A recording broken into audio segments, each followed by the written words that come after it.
Warga diminta untuk menjaga kebersihan sungai di Kota Seribu Sungai ini sebagai upaya mendukung fungsi transportasi, meningkatkan perekonomian warga serta menarik wisatawan. Karena sungai kada hanya jalur transportasi tradisional tetapi juga aset ekonomi dan dapat dimanfaatkan untuk kegiatan wisata susur sungai dan usaha warga di sepanjang bantaran. Warga diminta untuk menjaga kebersihan sungai di Kota Seribu Sungai ini sebagai upaya mendukung fungsi transportasi, meningkatkan perekonomian warga, serta menarik wisatawan.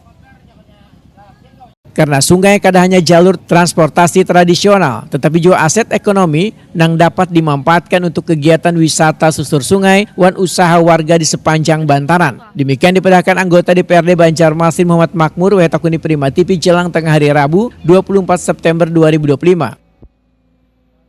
Politisi Partai Demokrat ini menyatakan Banjarmasin terkenal sebagai kota seribu sungai karena dibelah oleh Sungai Martapura. Jika sungainya bersih, maka warganya kada hanya nyaman beraktivitas, tetapi wisatawan pun akan tertarik datang yang pada akhirnya meningkatkan perekonomian warga. Muhammad Makmur menambahkan, kebersihan sungai seharusnya menjadi tanggung jawab seberatan pihak, kada hanya pemerintah. Perlunya sinergi antara warga, pemerintah, dan komunitas lingkungan untuk menciptakan sungai yang bersih, aman, dan nyaman untuk transportasi serta aktivitas ekonomi. Langkah sederhana adalah kada membuang ratik sembarangan dan turut serta dalam kegiatan gotong royong rutin di bantaran sungai.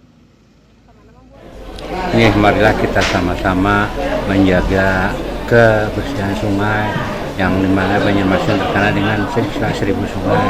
Kemudian kita berusaha bersama-sama untuk meningkatkan wisata sungainya. Muhammad Makmur berharap kesadaran kolektif warga terhadap kebersihan dan pemanfaatan sungai akan meningkat, sekaligus mendorong Banjarmasin menjadi kota yang bersih, ramah wisata, dan berdaya saing ekonomi.